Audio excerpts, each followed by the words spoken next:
दोस्तों जरा रुकिए, विश्व गुरु बनने की बधाई तो लेते जाइए, क्योंकि कागज में, भाषण में, विज्ञापन में और टीवी डिबेट्स में भारत विश्व गुरु बन चुका है। लेकिन जरा घर से बाहर निकलकर भी देख लीजिए, धरती 47 डिग्री तप रही है, हवा इतनी जहरीली हो चुकी है कि कई शहरों में AQI 500 पार कर जाता है। साफ पानी अब बोतल में बिकता है और नदियां अब सिर्फ भाषण में साफ दिखाई देती है।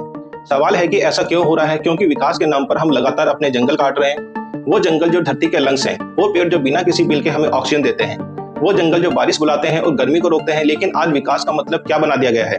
जहाँ पेड़ दिखे वहाँ सड़क बना दो, जहाँ जंगल दिखे वहाँ प्रोजेक्ट लगा दो, जहाँ नदी दिखे वहाँ कंक्रीट डाल दो। फिर जब तापमान 47 डिग्री पहुंचता है तो हम कहते हैं अरे गर्मी तो हर साल बढ़ रही है। भाई बढ़ेगी ही, अगर पेड़ काटोगे तो छांव कहाँ से आएगी? अगर जंगल उजाड़ोगे तो बारिश कहाँ से आएगी?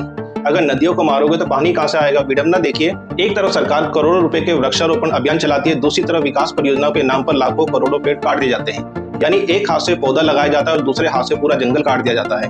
और सबसे मजेदार बात, जब कोई इस पर सवाल पूछता तो उसे विकास विरोधी बता दिया जाता है।